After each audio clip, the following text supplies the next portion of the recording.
Apresentamos nosso mais recente vídeo no canal Audiobook Kardecista. Não se esqueça de inscrever-se no canal, curtir o vídeo e comentar. Compartilhe o vídeo nas redes sociais, contribuindo para que mais pessoas tenham acesso a este conteúdo valioso. Agora aproveite o seu audiobook. Passamos a apresentar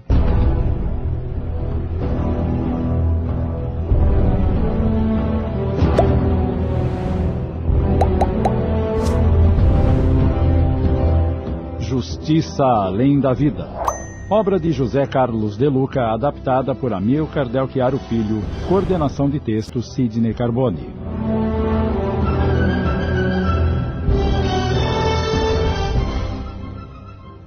Doutor Mário, não me interessa a sua condição social, mas a sua honestidade, o seu caráter, o seu amor à profissão. Além disso, já tive provas suficientes da sua competência. Se é assim, é claro que aceito a sua causa. Então, considere-se contratado. Aqui está o cartão com meu endereço. Por favor, passe amanhã pela minha casa para conversarmos detalhadamente sobre o assunto. E eu lhe darei toda a documentação necessária. Claro, dona Beatriz. A que horas a senhora pode me receber? Depois das 8 horas, estarei à sua disposição. Às 8 em ponto, estarei em sua casa. Prometo. Ótimo. Ah, outra coisa. Pois não? Depois combinaremos os seus honorários. Por enquanto... Ela retira um talão de cheques da bolsa, preenche uma folha e... Aceite este cheque. É um adiantamento pelos serviços que o senhor vai me prestar. Não é necessário, dona Beatriz. É necessário sim, doutor. Está em dificuldades e isto vai ajudá-lo a suprir algumas necessidades mais urgentes. Mas a senhora não tem obrigação de me ajudar. Por favor, não se sinta envergonhado e aceite, doutor Mário. Bem, se a senhora insiste, muito obrigado. Mário pegou o cheque e nem se preocupou em olhar o valor. Dobrou e guardou no bolso. Bem, agora preciso ir. Eu acompanho a senhora até a porta. O senhor é muito gentil.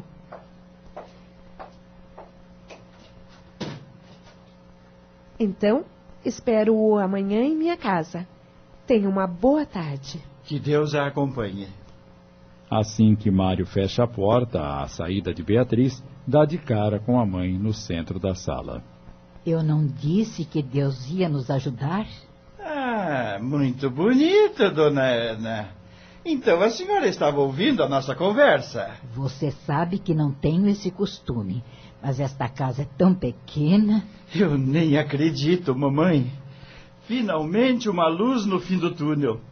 Dona Beatriz disse que vai pedir ao marido para recomendar os meus serviços aos seus amigos. Sabe o que isto significa? Claro que sei. A propósito, de quanto é o cheque que ela lhe deu? Sabe que nem reparei? Estava tão feliz que guardei-o sem olhar. Deixa-me ver. Ele retira o cheque do bolso, desdobra-o e fica estupefato. Meu Deus! O que foi? Olhe só o valor desse cheque, mamãe. 5.000 reais? É isso mesmo. Ai, eu nem acredito. Esse dinheiro vai dar para pagarmos as dívidas, saldar o aluguel atrasado e ainda vai sobrar algum. Viu como Deus é bom, meu querido? Deus não é bom, mamãe. Deus é maravilhoso. Como disse o doutor Otaviano, meu velho professor, aqui plantamos, aqui colhemos. Ele falou que eu jamais me arrependeria de ter ajudado a reconciliar o senhor Dantas e a dona Beatriz. Ele é um homem iluminado, e os homens iluminados têm muito a nos ensinar. Eu sinto que as coisas estão começando a se ajeitar para o meu lado, mamãe. Meu coração está cheio de esperança. Quem sabe ainda não poderei realizar o meu grande sonho de prestar concurso para delegado de polícia. Você vai conseguir. Eu vou torcer muito para isso.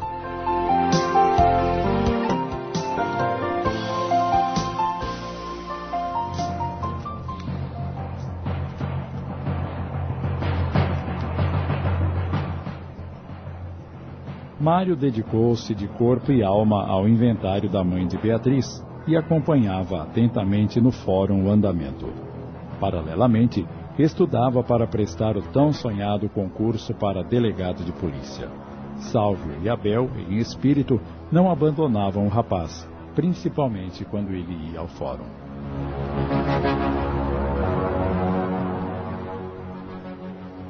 Certa vez, Sálvio aproveitou a oportunidade para instruir Abel, mostrando-lhe os frequentadores invisíveis do fórum. Poxa, Sálvio, eu jamais poderia supor que fosse encontrar o que estou vendo aqui no fórum.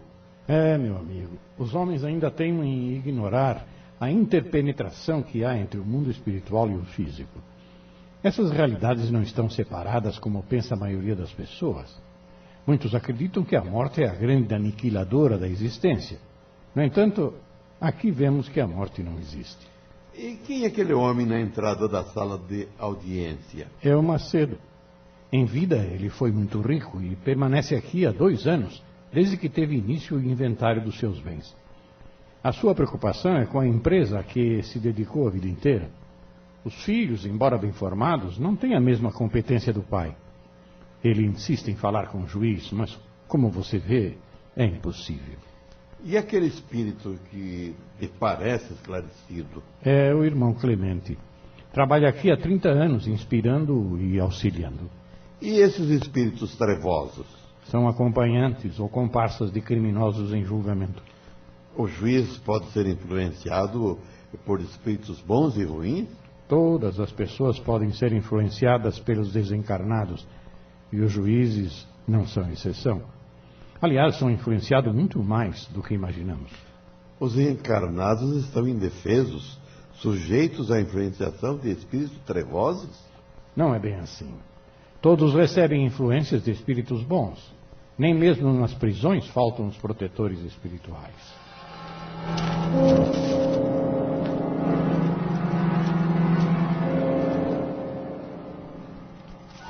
3 meses depois, faltando apenas 1 semana para a prova final do concurso para delegado, Mário, muito tenso, procura o doutor Otaviano. Posso falar com o senhor um minutinho? Você é sempre bem-vindo, meu filho. Como está se sentindo para a prova final? Confiante? Estava. Mas agora na reta final, estou preocupado. Por quê?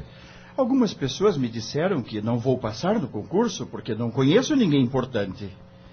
Me falaram que sem cartucho a gente não passa. Isso é verdade, professor? Sinto dizer-lhe que nenhuma pessoa pode ajudá-lo, exceto você mesmo. Seu cartucho é a sua competência, o seu estudo, a sua aplicação. Essas são as melhores indicações a seu respeito, e ninguém pode fazer isso no seu lugar. Então, o que o povo diz... Eu conheço pessoas que não foram aprovadas porque não estudaram.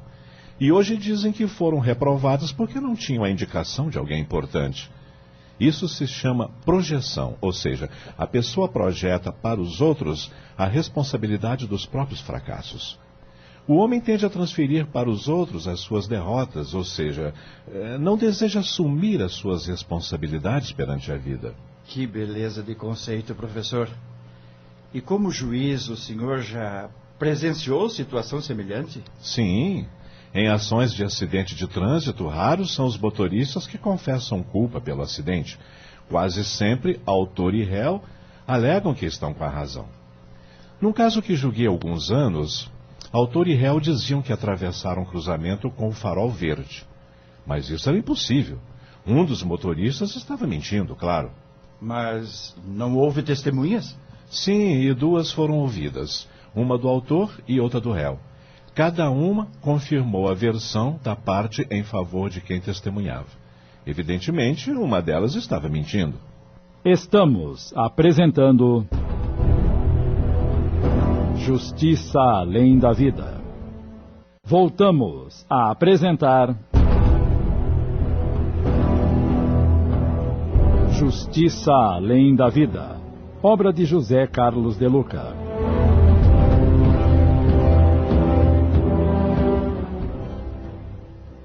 E como foi que o senhor descobriu a verdade? perguntei à testemunha do réu se a esposa do autor havia se machucado muito no acidente. Não entendi a razão da pergunta. A testemunha respondeu que ela havia tido pequenas escoriações. Continuo sem entender.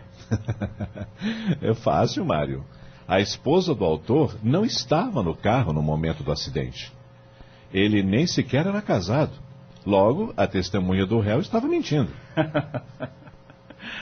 Ah, professor, quanta sabedoria o senhor tem. Vivência, meu jovem, vivência. E desejo de fazer justiça, claro. Mas não tenho a menor dúvida de que o réu deve ter dito por aí que perdeu a ação por causa do juiz, ou até por causa do seu advogado. Mas, voltando ao seu caso, tenha fé na sua capacidade, em seu trabalho, e o resto virá por acréscimo de Deus.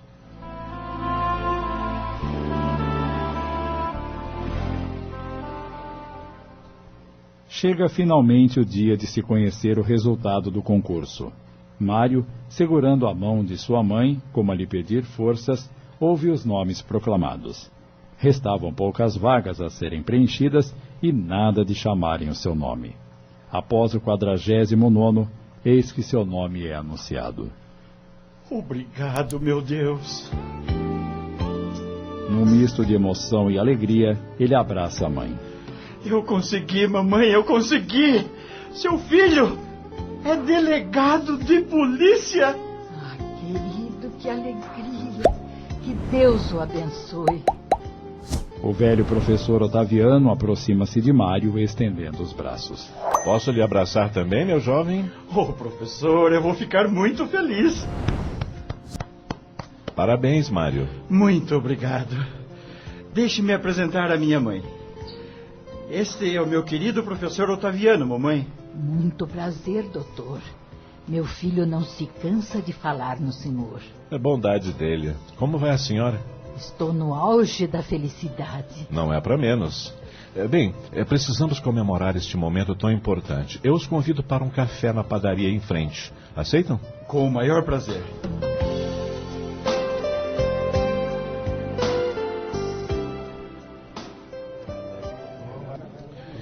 Está vendo como todo aquele seu nervosismo não tinha razão de ser? Eu tinha certeza que você seria aprovado. Eu sempre dizia isso a ele, doutor. Mas a ajuda sua foi decisiva, professor. Nos momentos de fraqueza, eu me lembrava das suas palavras de incentivo e logo me punha a estudar com maior firmeza e coragem. Devo muito ao senhor.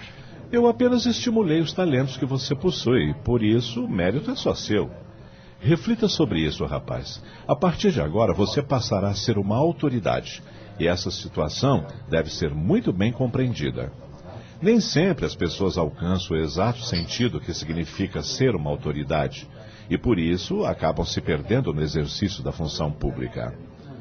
Antes de tudo, devemos pensar que somos servidores públicos, ou seja, estamos investidos em uma função pública para servir a população e não para sermos servidos por ela. E como lidar com o poder de que somos investidos? O poder não é um privilégio pessoal, mas apenas uma garantia para bem exercer a função pública.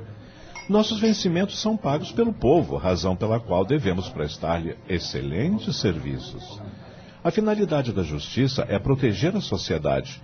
Por isso, não se entende como um homem investido na função pública vem atuar contra os interesses dessa mesma sociedade que ele deve guardar.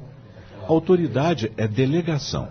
Por isso, precisamos ser humildes. Mas, professor, como conciliar humildade com o exercício de um poder que muitas vezes precisa ser enérgico? Uma boa pergunta. A humildade não implica fraqueza. Às vezes você precisará ser enérgico, mas isso não quer dizer que deva ser arrogante. Você deverá exercitar o poder que lhe foi conferido, mas sempre com equilíbrio, humildade e retidão, sem que isso implique indiferença, omissão ou sentimentalismo. Que beleza de conceito, doutor. Faço minhas as palavras de mamãe. Mas será que me sairei bem? Por certo que sim. Basta que você tenha claro que a autoridade é uma delegação de que se pedirão contas um dia, e que ela lhe foi concedida como uma oportunidade de contribuir para a harmonia da sociedade. Deus o colocou nessa função para que você desse a sua parcela de contribuição para a construção de uma sociedade mais justa e feliz. O senhor acredita que Deus tenha planos para mim? Para você e para todos nós. A vida é uma grande teia em que todos estamos ligados uns aos outros, por isso cada um é responsável pelos talentos que Deus nos confiou em nossa existência. A vida cresce quando nós crescemos, brilha quando brilhamos e se enche de paz quando somos pacíficos. E como poderíamos reconhecer quais são os talentos que temos que desenvolver? É simples. Basta olhar para o seu interior. Descubra o que lhe dá alegria, prazer, bem-estar. O que faz seu coração se encher de entusiasmo? No momento, meu coração está radiante pela possibilidade de trabalhar na polícia. E que prazer isso lhe pode dar? Eu quero trabalhar na investigação de crimes misteriosos. Quero ir fundo nas diligências. Quero proteger a sociedade que anda assustada com tanta violência. Então isso representa o plano de Deus para você. Eis a sua missão. Sabe, Mário, há alguns anos eu atravessei uma fase muito difícil em minha vida. É mesmo, professor? Cheguei a um ponto que pensei que não fosse suportar. Foi tão grave assim? Mais do que você imagina. Oh, professor... E sabe quem foi a pessoa que mais me ajudou a superar aqueles momentos difíceis? Não faço a mínima ideia. Minha empregada. Sua empregada? O senhor está falando sério? Seríssimo. Ela chama-se Isaura.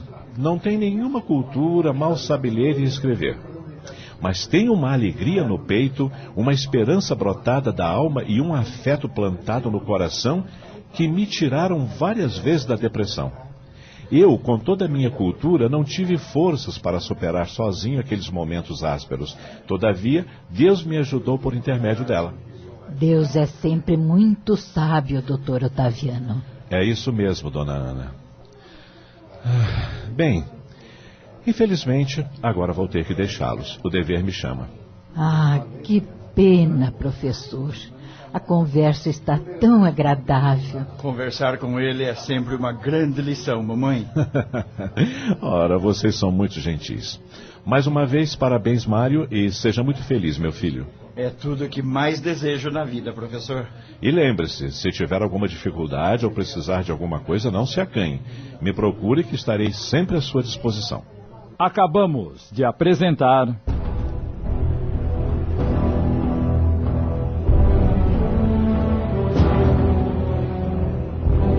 Justiça Além da Vida.